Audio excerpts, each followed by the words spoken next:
नमस्कार बच्चों। अभी जोसा काउंसलिंग का फर्स्ट राउंड का रिजल्ट आ गया है। आईआईटी, एनआईटी, ट्रिपल आईटी, जीएफटी में एडमिशन के लिए जोसा की काउंसलिंग अभी चल रही है। और जोसा की रिजल्ट के बाद अभी सभी बच्चों को अपना डॉक्यूमेंट अपलोड करने हैं और सीट एक्सेप्टेंस पेमेंट करना है और अपनी बैंक की डिटेल है उसमें डालनी है। तो अभी बहुत सारे बच्चों के डॉक्यूमेंट में क्वेरी आ रही है, उन बच्चों को कैसे क्वेरी को सोल्व करना है और क्या डॉक्यूमेंट में क्वेरी आ रही है उसके बारे में हम बात करेंगे। तो जोसा की वेबसाइट पे आप देख सकते हैं, इन्होंने ऊपर एक नोटिस भी दे रखा है for any query related IITs. तो आईआईटी रुड़की को कॉन्टेक्ट आपको करना है और अगर एनआईटी, ट्रिपल आईटी, जीएफटी आपको अलॉट हुई है तब इसमें नीचे सी सेब की टीम है उसके नंबर दिए हुए हैं, कॉन्टैक्ट नंबर दिए हुए, भी मैं आगे आपको बताऊंगा। अभी बहुत सारे बच्चों के डॉक्यूमेंट में क्वेरी आ रही है, जैसे कास्ट सर्टिफिकेट में आ रही है, 12th की मार्कशीट अभी कई बच्चों ने अभी रिजल्ट आया, कई बच्चों की मार्कशीट नहीं आई, डिजी लॉकर वाली अपलोड कर रहे हैं। तो अभी कुछ आईआईटी है, एनआईटी है, वो क्वेरी डाल रही है, कुछ वेरीफाई कर रही है, लेकिन कुछ क्वेरी डाल रही है। जैसे कई बच्चों ने मार्कशीट अपनी ओरिजिनल अपलोड की है, लेकिन उनसे अभी डिजी लॉकर वाली मार्कशीट भी मांगी जा रही है। तो आपको ओरिजिनल मार्कशीट के साथ डिजी लॉकर वाली भी आपको अटैच करके आप उसमें अपलोड कर दें। उसके अलावा कास्ट सर्टिफिकेट में भी कई बच्चों के इश्यू आया है, तो क्योंकि कई जगह ऑनलाइन बनता है, वही फॉर्मेट कास्ट सर्टिफिकेट का होता है, तो ऑनलाइन वाला ही आपको करना है। बाकी आप टोल फ्री पे बात कर सकते हैं, इस पर नंबर दिए गए हैं। अगर आईआईटी अलॉट हुई है तो आईआईटी रुड़की के नंबर है, क्योंकि इस बार काउंसलिंग आईआईटी रुड़की करवा रही है। तो उनकी टीम से आप बात कर सकते हैं कि सर हमारा यही ओरिजिनल कास्ट सर्टिफिकेट यहाँ बनता है। उन्होंने एक फॉर्मेट दे रखा है उसकी वेबसाइट पे। तो कई जगह स्टेट पे ऑफलाइन तहसीलदार साइन कर देता है, लेकिन कुछ जगह ऑनलाइन बनते हैं तो ऑनलाइन वाला ही वहाँ मानते हैं, तहसीलदार है वो ऑफलाइन साइन नहीं करता है। तो ऐसी कंडीशन में आप उनको बता सकते हैं कि सर हमारा यही फॉर्मेट चलता है, क्योंकि उसमें जो उन्होंने जो सही काउंसलिंग में फॉर्मेट दे रखा है लगभग वही डिटेल्स उसमें लिखी हुई है।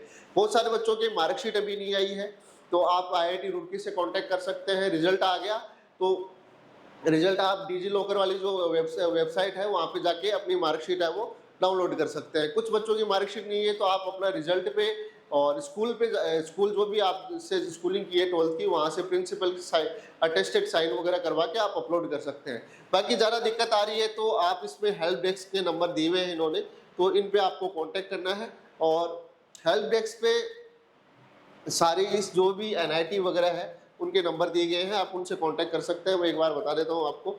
तो उस पर आप कांटेक्ट करके अपनी आपकी जो भी क्वेरी है आप उनसे कांटेक्ट कर सकते हैं। कॉन्टैक्ट टेक्स्ट में आप जाएंगे तो यहाँ अगर आईआईटी आईएससी आपको अलॉट हुई है तो यहाँ नंबर दिए हुए, इनकी मेल आईडी दी हुई है और टोल फ्री नंबर दिए हुए हैं। इससे 10 से लेकर 6 बजे तक आप कांटेक्ट कर सकते हैं। अगर आपको एनआईटी, आईएसटी, आईआईटी या एसबीए जो आर्किटेक्ट वगैरह की जो एसपीए है, जितनी भी 3 कॉलेज है और जीएफटी अलॉट हुई है, तो आप जो नीचे नंबर दिए गए हैं, मेल आईडी दी गई, इनमें कांटेक्ट कर सकते हैं। वही टाइमिंग है 9, साढ़े 9 से लेके शाम को 5-6 बजे तक आप इनसे कांटेक्ट कर सकते हैं, या मेल भी आप इनको डाल सकते हैं। अगर आपकी क्वेरी है, बार बार क्वेरी वो डाल रहे हैं, तो उनको आप सारी चीज़ें हैं वो एक्सप्लेन कर सकते हैं। तो अभी बहुत सारे बच्चों की क्वेरी आ रही है डॉक्यूमेंट रिलेटेड। और भी कोई ज़्यादा दिक्कत हो तो आप मेरे नीचे वीडियो के नीचे कमेंट कर सकते हैं। अभी अब ये सभी बच्चों को डॉक्यूमेंट अपलोड करना, और जिनको कॉलेज अलॉट हुई उनको डॉक्यूमेंट अपलोड करना है और पेमेंट करना कंपलसरी है। बहुत सारे बच्चे सोच रहे हैं कि मैं पेमेंट नहीं करूंगा तो नेक्स्ट राउंड में चला जाऊंगा, ऐसा नहीं है। आप अगर पेमेंट डॉक्यूमेंट नहीं करेंगे तो आपकी सीट है वो कैंसिल हो जाएगी। तो डॉक्यूमेंट अपलोड करना और सीट एक्सेप्ट आपको पेमेंट करना ही जरूरी है। उसके बाद आप फ्लोट या स्लाइड जो भी आप लगाना चाहते हैं वो लगा सकते हैं। तो पेमेंट करना कंपलसरी है। आप आगे राउंडों में पार्टिसिपेट करना चाहते हैं तो आप फ्लोट लगा सकते हैं। और चौथे आईआईटी के लिए चौथा राउंड लास्ट राउंड है, उसमें आपको विड्रॉल करना है। और एनआईटी के लिए 5वें राउंड में आपको विड्रॉल आप कर सकते हैं। एनआईटी, ट्रिपल आईटी, जीएफटी आपको जो भी अलॉट होती है।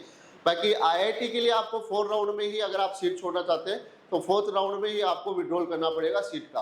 तो आगे आप 3-4 राउंड देख सकते हैं। उसके बाद आपको अगर कॉलेज अच्छी नहीं लगती है तो आप विड्रॉल कर सकते हैं। लेकिन आपको अगर आगे राउंड आपको देखना है तो आपको पेमेंट और डॉक्यूमेंट अपलोड करना जरूरी है। अगर नहीं करते हैं तो आपकी ये सीट कैंसिल हो जाएगी और आप पूरे काउंसलिंग के राउंड से बाहर हो जाएंगी। तो और भी जानकारी मैं आपको देता रहूंगा, तो चैनल को फॉलो करें, शेयर करें, जिससे आपको इस तरह का अपडेट मिलता रहे। धन्यवाद, थैंक यू।